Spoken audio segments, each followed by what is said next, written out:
Bonjour à tous. Dans cette deuxième partie, je voudrais faire un rappel de l'utilisation des outils de gestion de version. Alors je sais que pour beaucoup, vous êtes familiers à ces outils-là, donc je vais, faire clignoter un peu les slides. Je vais passer assez vite sur ces éléments-là, mais l'idée est de remontrer un petit peu les bonnes pratiques et vraiment quand vous allez arriver, en entreprise, utiliser le plus correctement possible ces outils de gestion de version parce que très souvent vous trouverez dans des projets, voilà, un architecte technique qui va être à cheval sur, les messages de commit, le fait que les commits racontent, heu, l'histoire de la vie du projet et cetera et donc le but est évidemment pas de committer, à 18 heures avant de partir à chaque fois et cetera. Il y a voilà, je pense que j'enfonce des portes ouvertes, mais il faut vraiment faire attention sur ce travail de l'outil de gestion de version. Donc, je vais faire un rapide rappel de pourquoi est-ce qu'on utilise ces outils-là, remettre un peu en contexte à l'époque de pourquoi les premiers outils de gestion de version ont été créés, rappeler un peu les grandes fonctionnalités de ces outils-là, revenir rapidement sur Subversion. Il est de moins en moins utilisé, mais vous trouverez quand même encore un bon nombre de projets d'entreprise qui utilisent Subversion. Je pense que vous avez tous eu l'habitude de basculer sur Git maintenant. Et puis après, je referai un petit tour aussi Git pour là aussi rappeler un certain nombre d'éléments de bonne pratique à l'utilisation de Git. Je finirai à la fin par une petite démo autour du projet Maven créé préalablement sur comment il est possible de le mettre par exemple sur GitHub à la fois depuis un IDE tel qu'Eclipse ou depuis les outils de ligne de commande. Donc le contexte, évidemment, donc si je passe assez vite, le contexte c'est que on gagne plus sa vie à développer un seul logiciel pour un seul client. Et même si on n'en développait qu'un, en fait, ce logiciel va évoluer dans le temps et de temps en temps, il faudra être capable de revenir en arrière sur des versions précédentes pour réappliquer des correctifs de sécurité sur une partie du logiciel qui est en production, etc. Donc on avait besoin d'être capable de suivre l'évolution du code source, mais aussi de tous les autres artefacts du logiciel, les schémas de base de données, les outils de gestion de dépendance, voilà, de quelle dépendance je dépendais pour construire tel logiciel, etc. Et donc on avait besoin d'avoir ce suivi propre. L'autre point aussi, c'est que de plus en plus, on va développer des variantes de ce même logiciel pour des clients différents. Et donc on aura des morceaux de base de code identiques, et puis des morceaux qui vont évoluer à leur propre rythme avec des spécificités là-dessus. Et donc de nouveau, il fallait être capable de gérer cette problématique à la fois des versions dans le temps et puis des variantes de fonctionnalités en faisant en sorte que si j'ai un bug qui est commun à plusieurs variantes de cette fonctionnalité, je puisse facilement appliquer un patch à toutes ces variantes.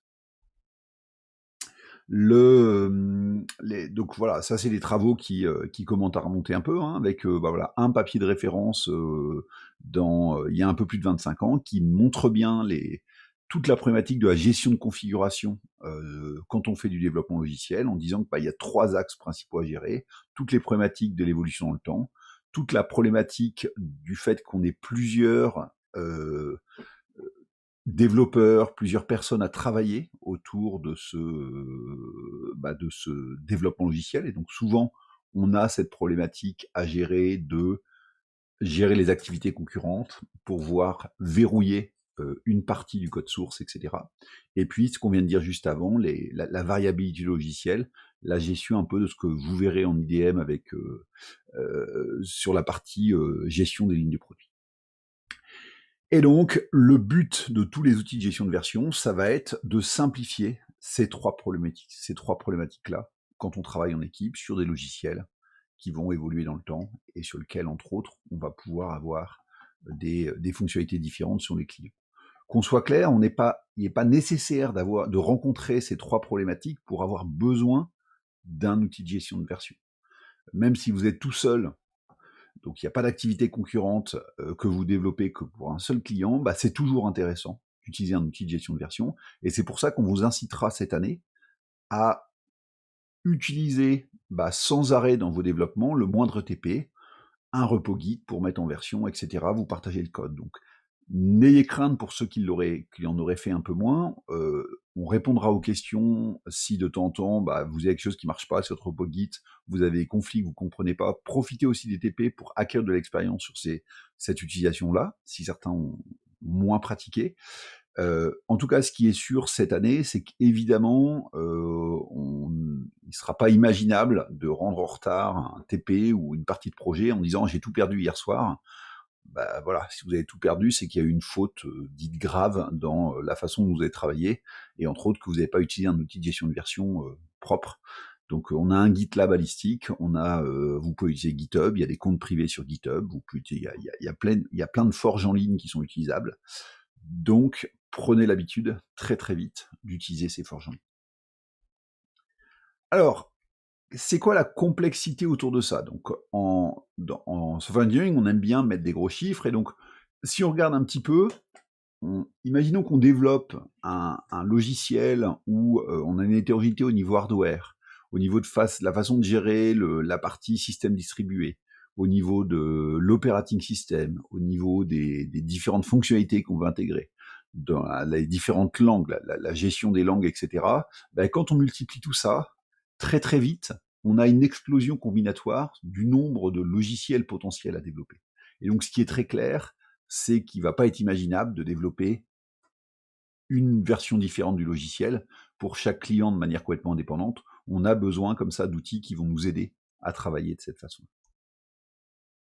Alors, qu'est-ce que va nous fournir donc des outils existants? Qu'est-ce que va nous fournir ces outils de gestion de version? Donc, il en existe plein, avec certains commerciaux qui sont encore très intégrés en entreprise. Donc voilà, certains qui font, entre autres dans le monde Microsoft, des outils comme ClearCase, Visual Source Safe, etc., qui proposent un certain nombre de fonctionnalités exigeantes. Et puis après, évidemment, on va retrouver des choses comme Subversion, Git, Mercurial, Bazaar, etc., qui sont des versions open source de cette problématique de gestion de version de code source.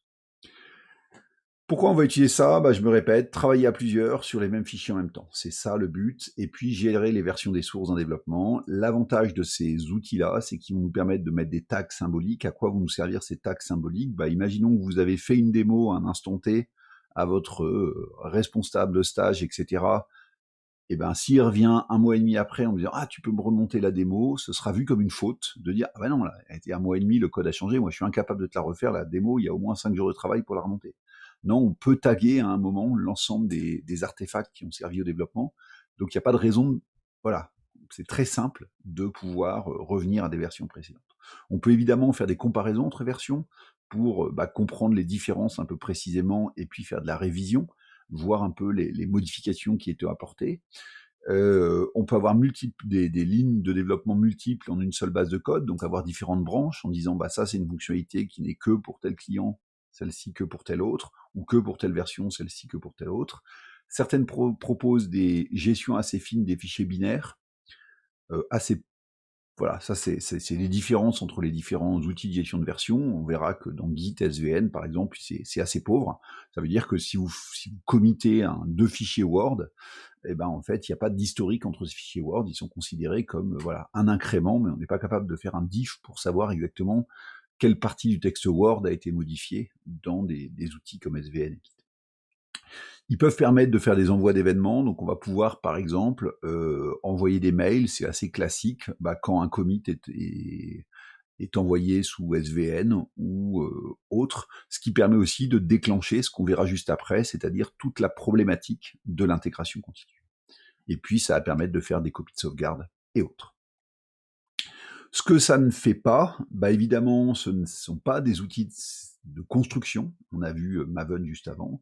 Ce ne sont pas des outils de suivi de bugs, de suivi de dépendance. C'est pas leur but. C'est pas des outils qui permettent de décrire des procédures de test. C'est pas des outils qui permettent de faire de la gestion de documentation de code, mais c'est souvent assez complémentaire à l'utilisation de ces outils.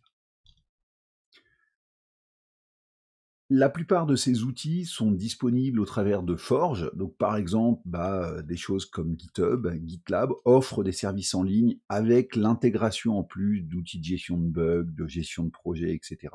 On a très souvent des clients qui sont soit intégrés aux IDE, soit disponibles en ligne de commande. Ce sera le cas pour SVN, Git, et cetera, avec des FWAD, et puis après on a des outils indépendants en mode graphique.